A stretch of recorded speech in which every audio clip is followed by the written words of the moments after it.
Hey, what's up, guys? Always good to see you. Good to be back for another Vcast. This is Vcast number cinco, number five. Today we're going to have a little bit of a different conversation. My last couple of Vcasts have all been about marketing and about branding. But one of the things that often comes up as well is, how you actually hire great marketing teams and great marketing people, which ultimately gets us into like hiring and hiring discussions and the whole job search process.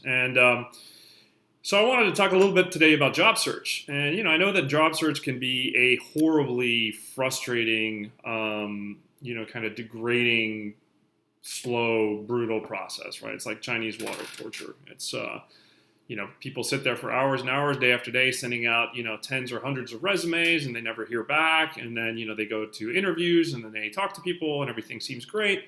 And they don't hear anything for weeks or for months or don't ever hear anything again. And so the entire job process, unfortunately, is very broken, right? And it's weird because, for me, somebody who's worked in technology for a long time, and of course, I've been a chief marketing officer several times and hired multiple teams in small companies and in large companies. It's kind of a mystery how it's possible that, despite all the great technology that we have, we're building, drones and virtual reality and we have mobile applications and self-driving cars. How is it possible that with all the technology that we have, we still haven't figured this out, right? So wanted to dedicate this Vcast, I think, today to all the job seekers out there, all you folks who are out there kind of interviewing and banging out resumes and going to job fairs and all that kind of stuff. And share some thoughts with you about what I've found in the 20 plus years that I've been in business and building teams and hiring people. And having worked in tech startups, I've been in between jobs as well, right? So I've done my own job search process and know what that's like. And so one of the things I did, a little over a year ago when I was in between jobs is, I was so frustrated that I went out and I talked to a bunch of recruiters. I talked to, partners in recruitment firms. I talked to HR managers. I talked to people, who are job seekers and kind of compared notes, right? And I came to, really kind of 6 core reasons why the process is so broken and is likely to remain broken for a while, even though I think it's getting better. And just wanted to share that with you in the hopes that hopefully, you guys can get a better understanding and brighten up your day a little bit, and you might go away from this thinking, okay, it's not about me, right? It's not necessarily a personal thing, and many times it's not. So, one reason why really the job process is so broken is that, by and large, recruiters and recruiting teams and HR people, they're incentivized to really play it safe. They're incentivized to find candidates that really match the job description, to a T, right? Which is freaking annoying sometimes because it doesn't necessarily always mean that they get the best candidates. It means that they get the safest candidates, right? So, for example, if you're recruiting for a head of product marketing, you're going to want a certain number of years of experience. You're going to want them to have certain skills. You're going to want them to have worked with certain kinds of teams or to have certain kind of product knowledge. Some candidates, may come through the pipeline that, don't necessarily exactly have all those experience or skill sets, but may have other things, right? They may be unique in other ways. They may have like a level of drive and energy that, would make them a really good candidate for that role.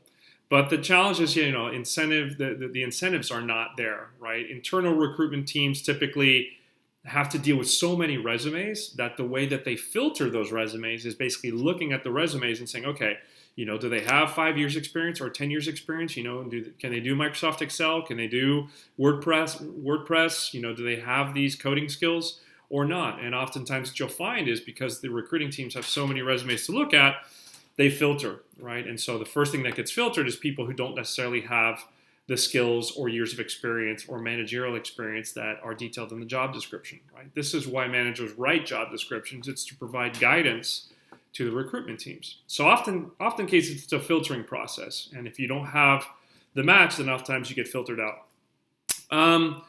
When you're talking about recruitment firms like, the Korn Ferries or Egon Zenders or, there's many recruitment companies out there that are helping companies recruit. Part of the problem is the incentive structure, right? So oftentimes those companies are paid a commission, right? They're paid a fee on the candidate's first year salary, and that can range from anywhere to 15 to upwards of 30%. Sometimes they get it fixed, sometimes they don't. But oftentimes, one of the things that those companies, those recruiters do have is, they have a clause in their contract whereby if the candidate doesn't work out within a set period of time, like 6 months, then they have to basically start from scratch all over again and find a new replacement for that candidate and do so at their cost, right? And so that right there means that oftentimes those firms are not incentivized to, necessarily to think out of the box or get a candidate who might be slightly different from the brief, because there's a higher chance, on paper that candidate might not work out, right? So that makes it really challenging for them to take that added level of risk. So, by and large, the system is designed to play it safe, which kind of sucks for the rest of us. And it really stinks for people who are trying to make a job change and might have a great personality or might have certain skills, particularly soft skills that could be great for a certain role, but aren't immediately apparent on paper, right? So that makes it tough, but that's a reality in which we operate today.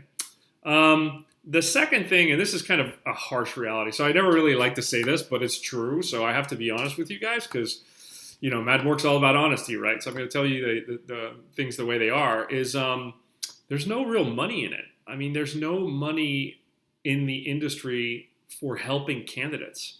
The way in which recruiting companies work is obviously they're retained by the companies, right? So if you're talking to a recruiter, the company pays their fee, right? And as I mentioned earlier, the company pays them a fee of the first year's salary. And rarely do you have, businesses set up that are actually paid by candidates, right? And that's kind of, it stinks, but on the other hand, it's kind of intuitive, right? If you think about it, if you're a candidate, it's challenging for you to go out and invest money when you're actually searching for a job, right? Because you probably have cash that's going out of the door every month and you don't have any income coming in. So it's tough for candidates to go and pay for services to help them find a job.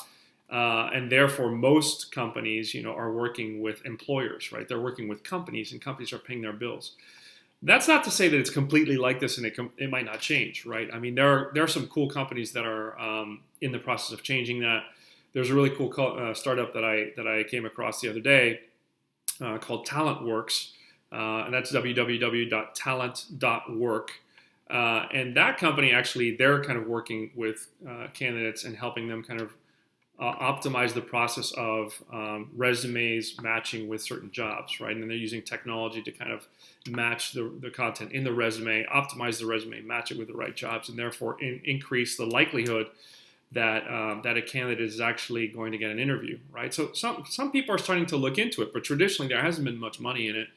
And therefore, there's not a lot of incentive for entrepreneurs to go in and try and build something new because, the business is all on the enterprise side.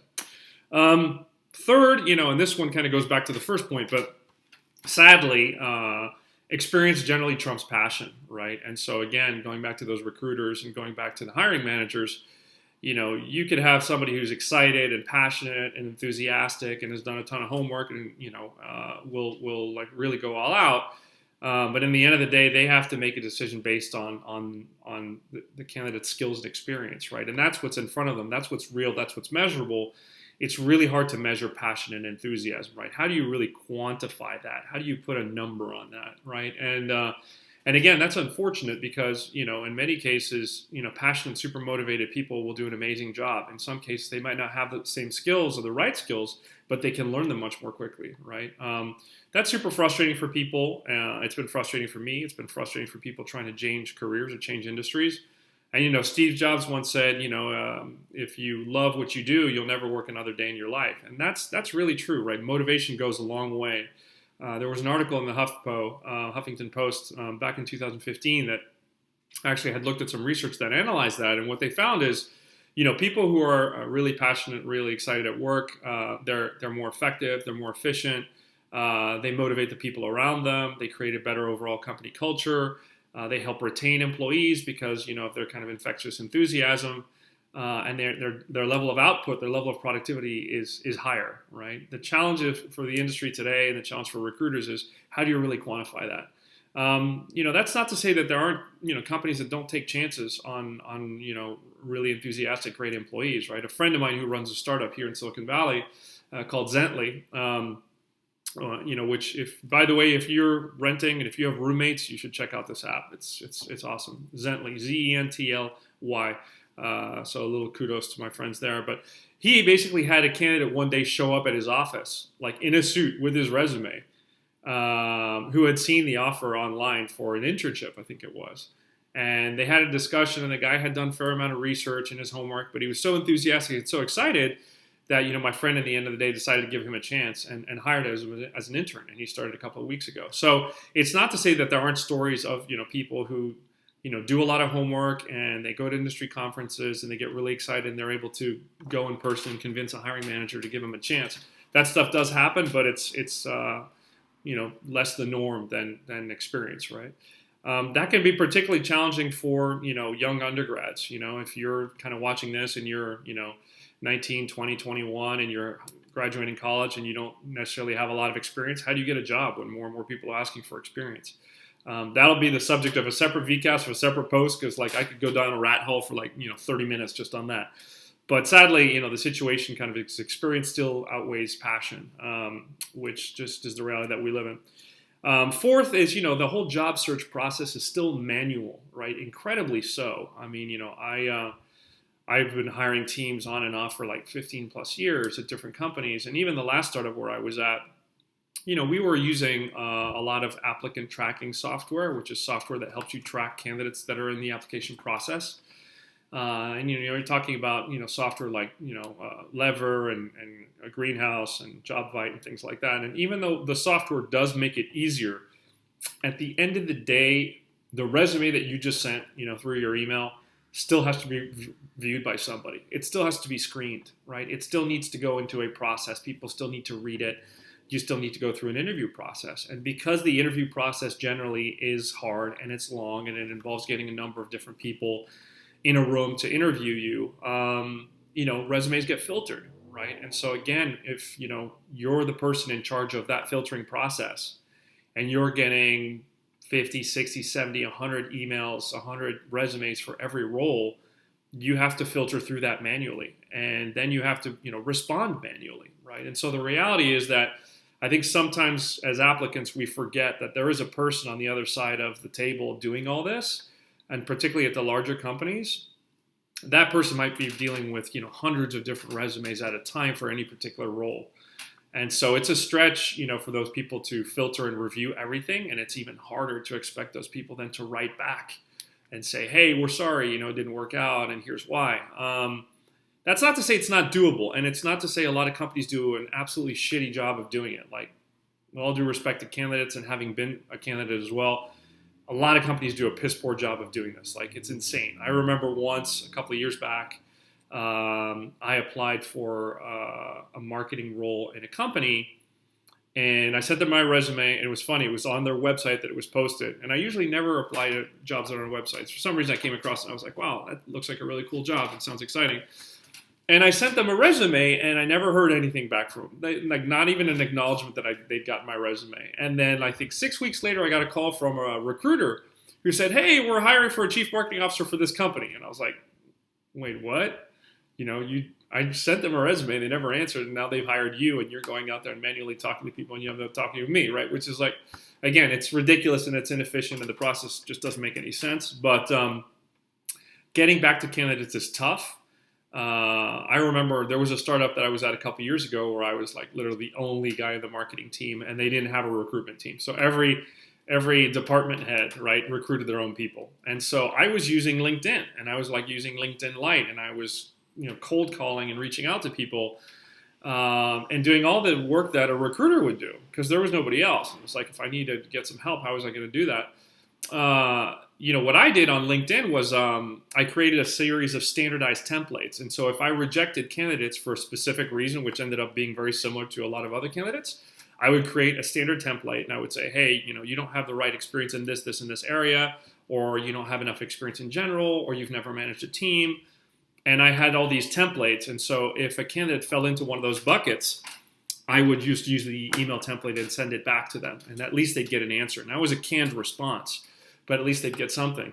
And the reaction was amazing. I mean, I got emails back from people who were like, thank you. Oh my God, we really appreciate you getting back to us. And, I really appreciate the feedback, et cetera. I mean, I had one guy who completely went off and, had gotten really pissed at me. was really upset because we'd rejected him, and then kind of like when I actually emailed him and explained to him a little bit the reasons, he was totally cool about it, and he invited me out for a drink. And he was like, hey, if you're ever in town in this place where I live, let's get together for a beer. And I really appreciate you reaching out and giving me the time of day, right? And so it's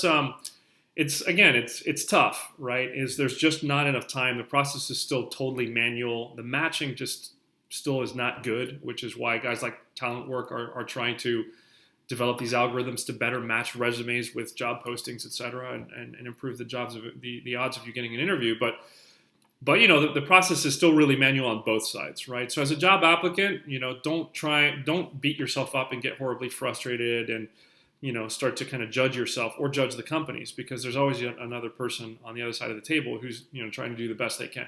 In most cases, right? Some of these guys are just, maybe they're not doing the best they can, and probably they shouldn't be working in recruiting if they're not. Fifth, and this one's on us, like as applicants, right? Some people just don't know what they want. I mean, I remember I was interviewing a candidate a couple of years ago for a job, and he came in and he sat down in my office and we started talking. And at one point I was like, dude, what do you want to do? And he just looked at me and he's like, well, I've been giving this a lot of thought, and I looked at this and I looked at that and blah, blah, blah. But, the reality is I'm not quite sure. And so I'm thinking to myself, you douchebag, like, if you're not quite sure, why are you here wasting my time, right? It's like, I go through all these resumes. I'm like spending a lot of time filtering through, trying to find the right candidate. And then I have a person show up here who's not sure what they want to do. Respect goes both ways, right? So as a candidate, I would urge you to kind of be more diligent when you are going to apply for a job, right? Do some homework on the company. Do a lot of homework on the role. Talk to people who have worked there. Talk to people who have had that kind of a job. Trying to understand whether it's the right thing for you.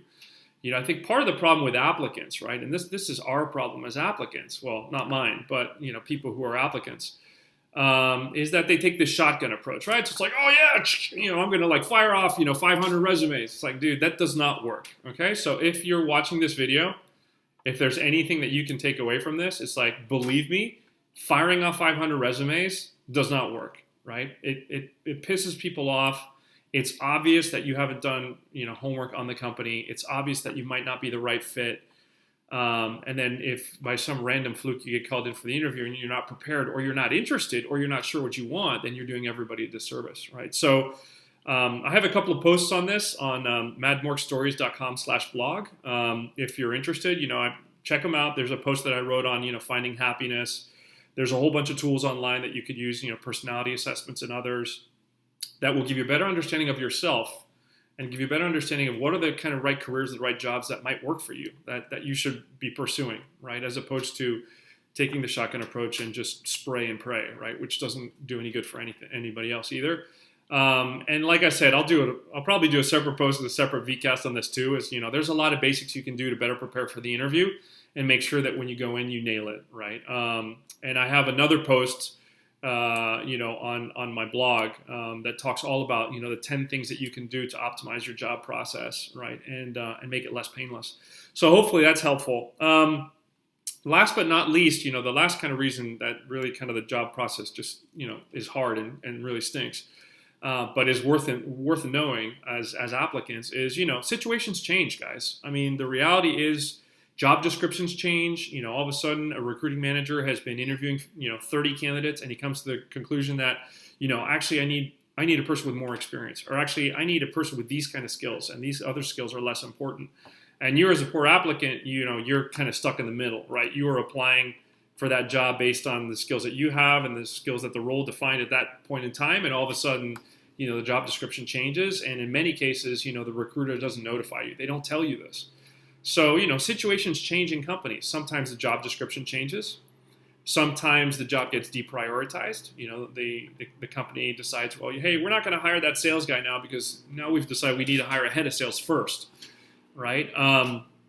Sometimes roles get canceled, right? They're about to do a major expansion, and all of a sudden, maybe they have a bad quarter in sales, or maybe the company that you were looking at as a startup that was raising money, all of a sudden they don't get it. They can't make that hire. So situations within companies change as well, right? And I think, so you have to be understanding of that, and that might be a reason why they didn't get back to you. Now, again, that's not a reason to say they shouldn't have told you. They shouldn't have kind of given you a heads up and said, hey, the situation's changed. Here's what's happening. We'll keep your name on file, and, thanks for having invested the time. But these things do happen, right? Which kind of sucks. So anyway, look, I wanted to share those things with you guys because I figured it'd be helpful. And, for those of you who are like frustrated and kind of, banging away on your keyboards and, breaking computers and laptops because you haven't heard back from people, hey, look, I get it. We've all been there. But there's kind of like method to the madness. Before I go, I just kind of wanted to read you guys a really funny letter, which is kind of I don't know if it's true or not, but I find it on the web.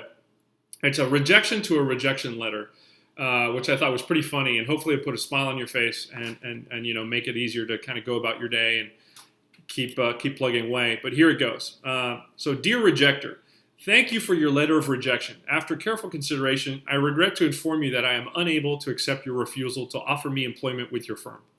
This year, I've been particularly fortunate in receiving an unusually large number of rejection letters. With such a varied and promising field of firms, it is impossible for me to accept all refusals. Despite your outstanding qualifications and previous experience in rejecting applicants, I find that your rejection does not meet with my needs at this time. Therefore, I will initiate employment with your firm immediately. I look forward to seeing you then. Best of luck in rejecting future candidates. So I just thought I'd share that because A, it's freaking hilarious. I don't know if it's true, but B, I think, when you've been rejected at a firm, and I think we all have, you got to take it with a grain of salt and look into the positive side of it. And if anything, sending a rejection of a rejection letter back to a company, that's kind of creative and original. It might just kind of have them think twice. Then again, they might be really serious and, anal and think you're a dick. But anyway, I just figured I'd share that because it's funny. Anyway, I hope this Vcast was useful. Again, appreciate your interest as always. Hope you subscribe to the channel. Hope you like this video and share it with folks who might be a little bit down, might need kind of like a little bit of help. And stay tuned for further Vcasts. And again, subscribe to the channel, like and share, and don't forget to visit my blog as well, www.madmorkstories.com/blog, to tune into other things on job search, career advice, marketing, and all the wonderful things related to brand. Hope you have a good one, and I'll talk to you soon. Mad Mork out.